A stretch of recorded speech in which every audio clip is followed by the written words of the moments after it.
नमस्कार, मैं हूं संजय शर्मा। आप देख रहे हैं 4 PM न्यूज नेटवर्क। मान गया चुनाव आयोग कितना ईमानदार है, कितना निष्पक्ष है।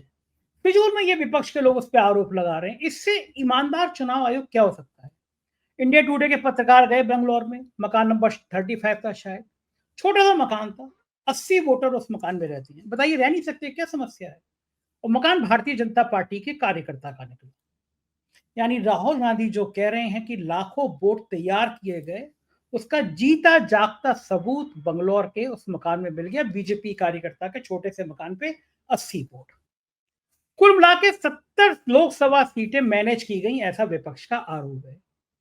यानी जो अनुमान लगा रहे थे लोग कि बीजेपी 160-70 से ऊपर नहीं जा पाएगी, वो लगभग सच होता हुआ नजर आ रहा है। पूरे दुनिया की मीडिया भारतीय लोकतंत्र के इस रूप को लेकर मजाक उड़ा रही है। और चुनाव आयोग है वो अभी भी कह रहा है कि राहुल गांधी एफिडेविट दिए, और एफिडेविट नहीं दे रहे, देश से माफी मांगे। मैं चूंकि अहिंसावादी हूं, मैं किसी तरह की हिंसा को भड़काने में यकीन नहीं करता हूं, लेकिन मैं बंगाल के चुनाव आयोग की याद मुझे बार बार पता नहीं क्यों डर लगता है कि पब्लिक ने दौड़ा दौड़ा के मारा। भारत में कभी ऐसा नहीं होगा क्योंकि ये गांधी का देश है, लेकिन लोगों को जब पता चलेगा कि इस तरह लोकतंत्र की हत्या की जा रही है, लोकतंत्र का इस तरह चीरहरण किया जा रहा है, तो क्या होगा? मैंने सारी बातें अभय दुबे जी से पूछी। शरद पवार कह रहे हैं ब्लॉक ब्लॉक, थाने थाने, तहसील तहसील में दिखाइए राहुल गांधी का प्रेजेंटेशन कि ये सरकार वोटों को हत्या करके, वोटों को लूट के चुनाव जीती थी है, और ये अल्पमत की सरकार है। चलते हैं अभय दुबे जी के पास, बहुत रोचक बातचीत है, जरूर सुनिएगा। पहले चैनल को सब्सक्राइब और ज्वाइन कर लीजिए। सुनते हैं अभय दुबे जी के संग बातचीत। 4 PM न्यूज नेटवर्क में स्वागत है अभय दुबे जी आपका। ये कांग्रेस वाले लोग फालतू में इतना हल्ला गुल्ला मचा रहे हैं। चुनाव आयोग सही कहता है कि हम ईमानदारी से देश में चुनाव करा रहे हैं। देखिए, इंडिया टुडे के पत्रकार गए आज बेंगलोर में, मकान नंबर 35 पर पहुंचे, और केवल उस छोटे से मकान में सिर्फ 80 वोटर थे। मकान जो था वो भारतीय जनता पार्टी के कार्यकर्ता का था।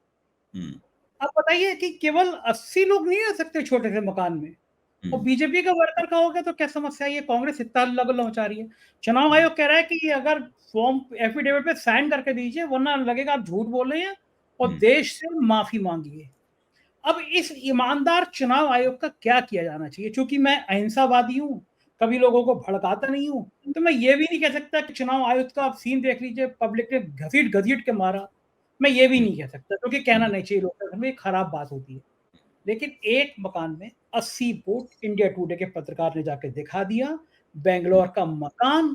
तो राहुल गांधी का कहना कि मोदी जी 25 सीटों से सिर्फ प्रधानमंत्री हैं, और बेईमानी कहीं ज्यादा हुई है। जो आप कह रहे थे कि 78 सीटें लोकसभा की बेईमानी से जीत गई हैं लगभग। अब इसके अलावा क्या सबूत चाहिए देश को?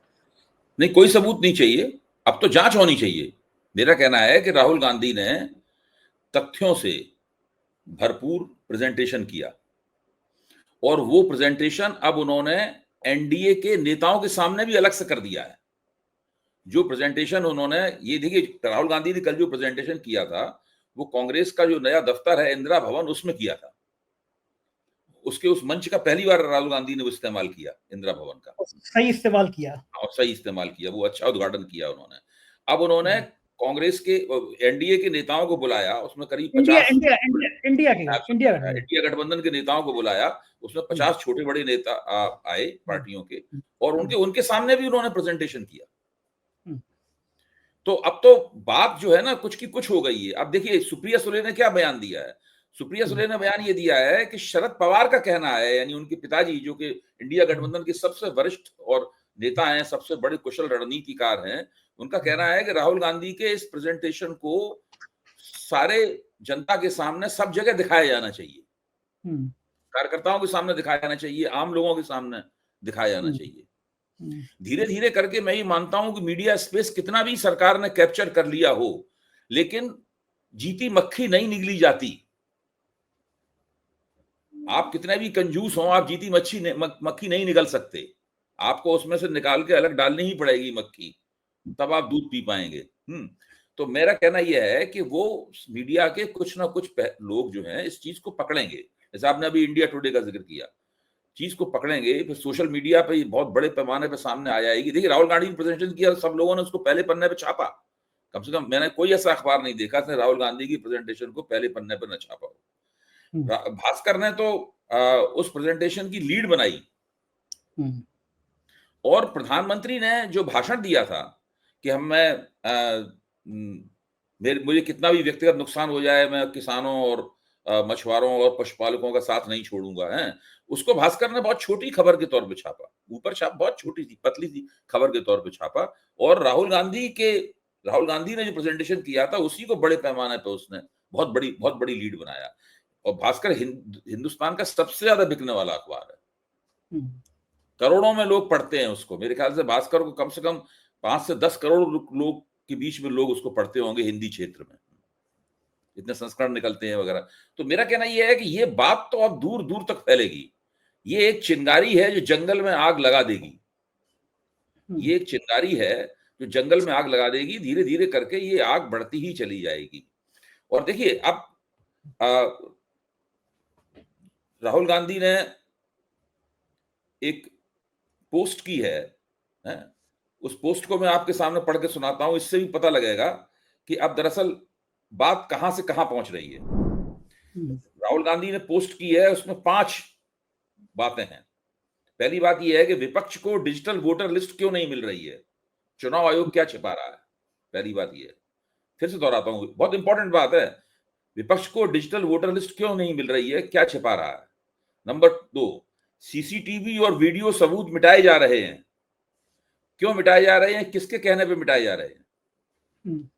नंबर 3, फर्जी वोटिंग और वोटर लिस्ट में गड़बड़ी की गई है, क्यों की गई है गड़बड़ी। ये 5 सवाल हैं। नंबर 4, विपक्षी नेताओं को धमकाना डराना क्यों हो रहा है ये। 5वां, साफ साफ बताओ क्या ईसीआई या बीजेपी का एजेंट बन चुका है, क्या election commission of India BJP का एजेंट बन चुका है? अच्छा, अब ये जो 5 बातें कही गई हैं, मुझे नहीं पता कि चुनाव आयोग इन बातों को किस तरीके से लेगा। दरअसल ये सब बातें अब चुनाव आयोग को संबोधित भी नहीं है, ये बातें देश की जनता को संबोधित है। अब विपक्ष पूरी कोशिश करते हुए मुझे दिख रहा है कि वो जनता की अदालत लगाना चाहता है। जनता की अदालत लगाने के लिए जनता के सामने बात रखनी पड़ती है, मुकदमा पेश करना पड़ता है ना अपना। बिल्कुल सीधे सीधे लोकतंत्र जो है वो उसमें ये है कि विपक्ष अपना मुकदमा जनता के सामने पेश करता है, जनता अपनी अदालत में फिर फैसला देती है। ये स्थिति बनती जा रही है। जहां तक चुनाव आयोग को ये कहना है कि अब भाई आप दस्तखत वाला हलफनामा दीजिए, तो राहुल गांधी को उसमें कोई दिक्कत नहीं है। मेरा तो मानना है कि वो इसके लिए तैयार हैं, तैयार बैठे हुए हैं। उन्होंने तो अपनी प्रेस कॉन्फ्रेंस में भी कहा था कि ये सारे तथ्य मैंने चुनाव आयोग से ही हासिल किए हैं और मैं चुनाव आयोग को ये तथ्य दोबारा देने में मुझे कोई दिक्कत नहीं है। इसकी पूरी तैयारी कर ली है कांग्रेस ने। मेरे ख्याल से हलफनामे सब तैयार हो गए होंगे और हो सकता है 1-2 दिन में वो चुनाव आयोग को सौंप भी दिए जाएं। न केवल चुनाव आयोग को सौंपे जाएंगे, उन हलफनामों के आधार पर याचिकाएं डाली जाएंगी अदालतों में। देखिए अब ये मामला यहां रुकने वाला नहीं है। ये अगर ये रुक गया, लोकतंत्र समझो खत्म हो गया। ये मामला रुकेगा नहीं, ये सब बहुत दूर तक बातें जाएंगी, क्योंकि ये तथ्य हैं। ये ऐसा नहीं है कि हम अंदाजा लगा रहे हैं कि साहब जो वोटिंग मशीन है, इलेक्ट्रॉनिक वोटिंग मशीन है, ईवीएम, वो हैक होती है। अब चुनाव आयोग चैलेंज फेंक रहा है कि आइए हैक करके दिखाइए। वो जमाना चला गया। अब तो सीधे सीधे जो गड़बड़ियां की गई हैं, किस तरीके से बूथ लूट, किस तरीके से चुनाव लूटा गया है, इसके सबूत पेश किए गए हैं। वो सबूत चूंकि वोटर लिस्टों पर आधारित हैं, इसलिए इसमें चुनाव आयोग की सहभागिता, चुनाव आयोग की कॉम्प्लिसिटी, उसकी सह अपराधिता गारंटी शुदा है ही, बिना उसके हो ही नहीं सकती। इसलिए और राहुल गांधी जानते हैं कि उन्हें पूरे विपक्ष की मदद चाहिए इस काम को करने के लिए, इसीलिए उन्होंने फौरन कल प्रेस कॉन्फ्रेंस की और आज उन्होंने देखिए विपक्ष की मीटिंग बुला के उसके सामने भी प्रेजेंटेशन कर दिया वही पूरा। अबे जी, ये बड़ी समस्या है कि लोगों के दिमाग में ये बैठ गया है कि भैया हर जगह इनका कब्जा है। तो लोगों के ये तो आता है कि भैया अब इससे ज्यादा बड़े सबूत क्या चाहिए, लोकतंत्र पे इससे बड़ा हमला और क्या हो सकता है। पूरे देश की अस्मिता खतरे में है। मैं दुनिया के कई बड़े अखबार देख रहा था, ये पूरी दुनिया भर में खबर छपी है कि भारत में चुनाव प्रक्रिया इतनी बाधित हो गई है, चुनाव में प्रक्रिया में इतनी दूषित हो गई है कि एक एक घर में 80-80 वोटर, छोटे से मकान में 80-80 वोटर हैं और मकान भारतीय जनता पार्टी के कार्यकर्ता का पूरी दुनिया भर में छप रही है। यानी पूरी दुनिया में ये मैसेज चला गया कि हमने जो मैंडेट हासिल किया इस सरकार ने, पूर्ण बहुमत तो तब भी नहीं था, लेकिन कुछ सीटें कम रह गई, वो भी बेईमानी का था। वो भी चिन्हित किया गया कि ये 30, 40, 50 सीटें जीतनी है और वहां पे वो जो प्रबंधित, मैं उसको शिष्ट भाषा में कहता हूं, ये प्रबंधित मैंडेट जनादेश है। यानी एक ऐसा जनादेश है जिसको चतुराई के साथ विभिन्न युक्तियों से प्रबंधित किया गया, मैनेज किया गया है उस जनादेश को। अच्छा, मोदी जी का मैनेजमेंट तो ये था कि उन्हें पूरा मिलना चाहिए था, 350 से ऊपर जाना चाहिए था। तो जो जब आप याद कीजिए उस दिन जब मोदी जी प्रकट हो रहे हैं भाजपा दफ्तर में जीत का जलसा मनाने के लिए, तो उस वक्त उनके चेहरे पे जो खिसियाहट भरी हंसी थी, वो इस बात का सबूत थी कि वो इस बात से घबराए हुए, चौंके हुए थे कि उनका प्रबंधन गड़बड़ा क्यों गया। भाई, उनके प्रबंधन के मुताबिक उनको 350 मिलनी चाहिए थी। हाँ, इतनी सीटें मैनेज की होंगी, इसका मतलब और ज्यादा नीचे होती। सब तय था। अब ये तो प्रबंधन ठीक नहीं, गड़बड़ हो गया प्रबंधन। तो वोटों को बढ़ाने के जरिए जो प्रबंधन था उसका अब मोदी जी ने निष्कर्ष ये निकाला है कि वो फूल प्रूफ नहीं है, उसमें गड़बड़ी हो जाती है। अब वोटों को काटने के जरिए प्रबंधन की कवायद की जा रही है, बिहार में हो रहा है एसआईआर के तौर पर। तो ये सब हो रहा है। अब देखिए ना, भूपेंद्र यादव ने कहा है कि राहुल गांधी ने तैयारी करके झूठ बोला है। ये भाजपा इस बात को अच्छी तरह समझती है कि तैयारी करके जो है ना, वो तैयारी करके मोदी जी की तरह नहीं है ना कि बिना तैयारी के कुछ भी बोल दें। तो वो तैयारी करके ही बोलेंगे जो बोलेंगे।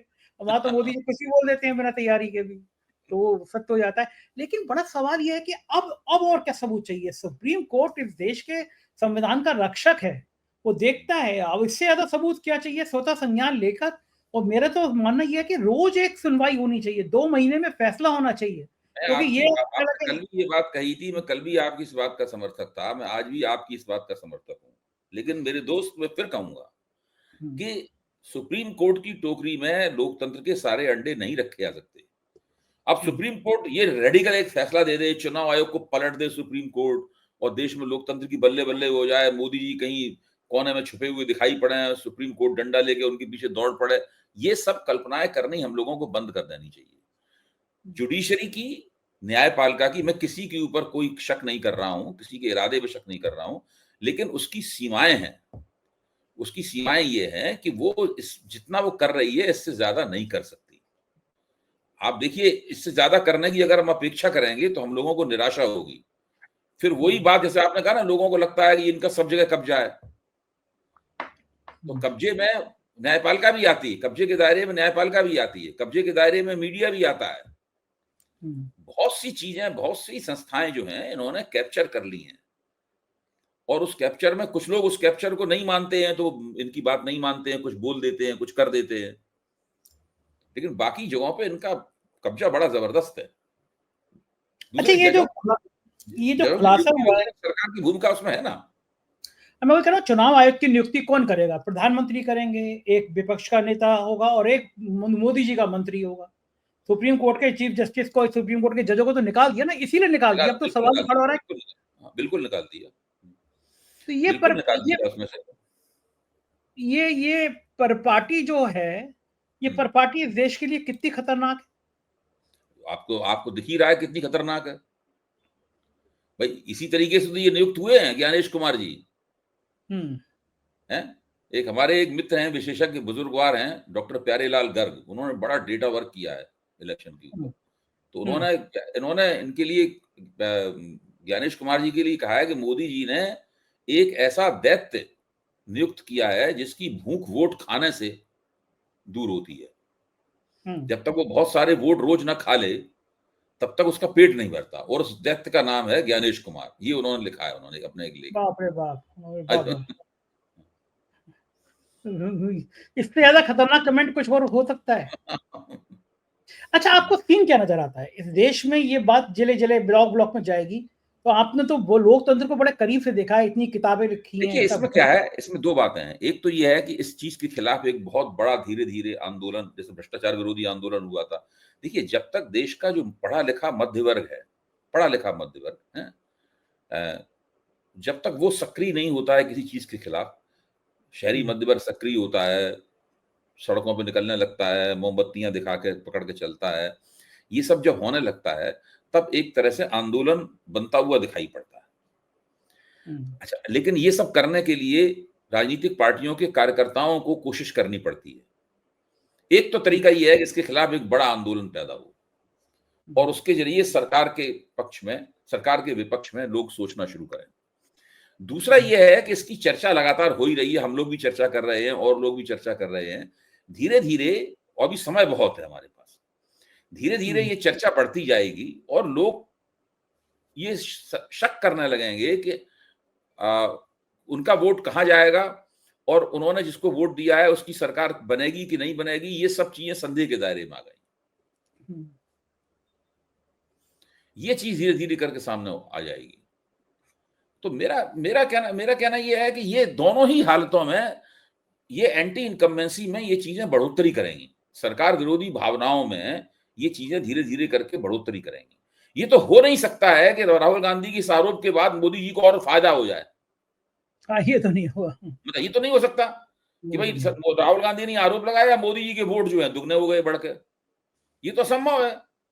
होना तो नुकसान ही है।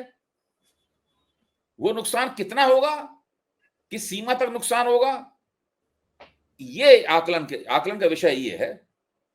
कांग्रेस के एक नेता से बात हुई, उसका कैलकुलेशन उसके बाद बड़ा जबरदस्त था। उन्होंने कहा कि मोदी जी ने लगभग 70 सीटों पे ये मैनेजमेंट किया था। बोले उनको उम्मीद थी कि 230 से 240 के बीच में हमारी सीटें आ जाएंगी और 70 ये 300 प्लस हो जाएंगे हम। और बोले ये प्रबंधन के बाद 240 का मतलब ये 150 160 पे रुक रहे थे इस बार, अगर प्रबंधन नहीं होता तो जो आकलन था शुरू में। अच्छा, दूसरी बात, एक और मजेदार बात, जो राहुल गांधी ने कहा माहौल बनाते हैं, प्रशांत किशोर भी बैठ के कहने लगे कि मैं दावा कर रहा हूं 400 पार हो जाएंगी। प्रशांत किशोर को यूज किया, उस आदमी ने तो अपनी सारी साख ताव पे लगा के कह दिया कि 400 पार हो जाएंगी। सारे सर्वे 400 पार 400 पार। तो राहुल गांधी कह रहे हैं कि माहौल ऐसा बना दिया गया कि अगर 325 सीटें आती प्रबंधन के बाद तो लोग कहते हैं हाँ भाई 400 तो अनुमान कर ही रहा था, टीवी चैनल सर्वे कह ही रहे थे। लेकिन सारे सर्वे गलत हुए, पूर्ण बहुमत नहीं मिला। यानी वो वाली जो माहौल बनाने वाली बात होती है, उसके लिए भी गोदी मीडिया और सर्वे एजेंसियों को यूज किया गया। आप तो खुद एक बड़े सर्वे कंपनी वाली से के संग बहुत करीबी रिश्ते में रहे हैं, लगता है कि इस तरह भारतीय जनता पार्टी ने अपनी राजनीति में इस चीज को एक तरह की कला में बदल दिया है कि माहौल कैसे बनाया जाता है। भारतीय जनता पार्टी एक नारा देती है अब की बार 400 पार, और उसके बाद फिर भाजपा के जो प्रवक्तागण थे वो इस तरह की टी शर्ट पहन के टीवी चैनलों पे जाने लगे, इस पर लिखा रहता था अब की बार 400 पार। एक शिवम त्यागी हैं, नौजवान प्रवक्ता हैं भारतीय जनता पार्टी के, अच्छा बोलते हैं, तो वो आए टीवी चैनल पे, मैं भी वहां बैठा हुआ था एबीपी चैनल पे, तो उनकी टी शर्ट पे लिखा हुआ था अब की बार 400 पार यहाँ पे। मतलब इस हालत में चीजें पहुंच जाती, इस हालत में चीजें पहुंच जाती हैं। भाजपा इस कला में माहिर है कि वो माउथ पब्लिसिटी के जरिए और दूसरे तरीके से बात को बहुत ज्यादा फैलाती है। लेकिन 2024 के लोकसभा चुनाव के नतीजों ने यह भी साबित किया है कि ये सारी जो कलाबाजियां हैं, ये सारी तिकड़में जो हैं, ये सारी व्यवस्था और ये सारा प्रबंधन दरअसल तब काम नहीं करता जबकि जनता भीतर से कहीं नाराज होती है। भाई, आप कह रहे हैं कि मैं एक सर्वे करने वाली एजेंसी, सर्वे करने वाली संस्था जुड़ा रहा हूं, उस संस्था का नाम है CSDS। सर्वे करने वाला उसका विभाग है लोकनीति। लोकनीति के संचालक हैं प्रोफेसर संजय कुमार, जो हमारे मित्र हैं। तो प्रोफेसर संजय कुमार और हम दोनों ही इंडिया इंटरनेशनल सेंटर में चुनाव के बारे में एक जो विचार गोष्ठी चल रही थी उसमें भाग ले रहे थे। मैंने भी अपना भाषण वहां दिया, वक्तव्य दिया, संजय जी ने भी अपना वक्तव्य दिया। तो संजय जी ने अपने वक्तव्य में स्क्रीन पर दिखाते हुए ही दिखाया कि उनके सर्वे के मुताबिक भारतीय जनता पार्टी को 40% तक वोट मिल सकते हैं। लेकिन इस 40, फिर उन्होंने उसमें एक राइडर लगाया, इसके अंदर बड़ी दिलचस्प बात है, राइडर लगाया, और वो राइडर ये था कि इस 40% वोटरों में करीबन 12% वोट ऐसे हैं, 12-13% वोट ऐसे हैं जो कि अगर उन्हें मौका मिले तो वो भाजपा को वोट देने के बारे में कह तो रहे हैं, लेकिन वो भाजपा से खुश नहीं है, अनमने हैं। अगर उन्हें मौका मिले और उन्हें विकल्प प्राप्त हो तो वो भाजपा के खिलाफ भी वोट कर सकते हैं। यानी जिस तरह सवाल पूछा गया था उससे ये बात निकल के आई 12%। हाँ 12%, तो बाकी बचे 28%। तो भाजपा को गारंटी थी केवल 28% वोट मिलने की। प्रोफेसर संजय कुमार और उनकी संस्था लोकनीति के सर्वे में गारंटी ये थी कि भाजपा को केवल 28% वोट तो गारंटी से मिलेंगे, 12% भी मिल सकते हैं, यानी कुल मिलाकर 40 हो सकते हैं, लेकिन वो 12% गारंटी शुदा नहीं है। हो सकता है कि एन मौके पर वो भाजपा से फ्रंट हो जाए। तो उसको सुन के मुझे लगा कि मोदी जी की स्थिति अच्छी नहीं है। वो मेरे लिए पहला डेटा संबंधित संकेत था कि मोदी जी की स्थिति अच्छी नहीं है। उसके बाद में एक दूसरा संकेत मुझे तब प्राप्त हुआ जबकि सी वोटर का एक सर्वे मैंने देखा जो कि एबीपी चैनल पर प्रसारित होने वाला था। उस सर्वे में एक सवाल पूछा गया था कि भाई कौन सी पार्टी आपकी जो है समस्याओं को दूर कर सकती है। तो उसमें भाजपा को केवल 32% लोग कह रहे थे कि 32% लोग ही भाजपा हमारी समस्याओं को दूर कर सकती है। कुछ लोग कह रहे थे नहीं कर सकती, कुछ लोग कह रहे थे हमें पता नहीं कौन दूर कर सकती है। आप सोचिए, एक पार्टी जो केंद्र में 10 साल से सत्ता में है और सभी आधे से ज्यादा राज्यों में सत्ता में है, वहां केवल 32% लोग विश्वास कर रहे हैं कि उनकी समस्याओं को हल कर सकती है। वो एक दूसरा संकेत था कि भाजपा के खिलाफ खासी एंटी इनकम्बेंसी है। लोग खुल के नहीं बोल रहे हैं, लेकिन एक अनमनापन है, एक हताशा है, एक निराशा है, एक अनमनापन है। भाई 60% लोग भी कह सकते हैं कि बीजेपी हमारी समस्याओं को दूर कर सकती है, नहीं कर, केवल 32% लोग कह रहे थे ये।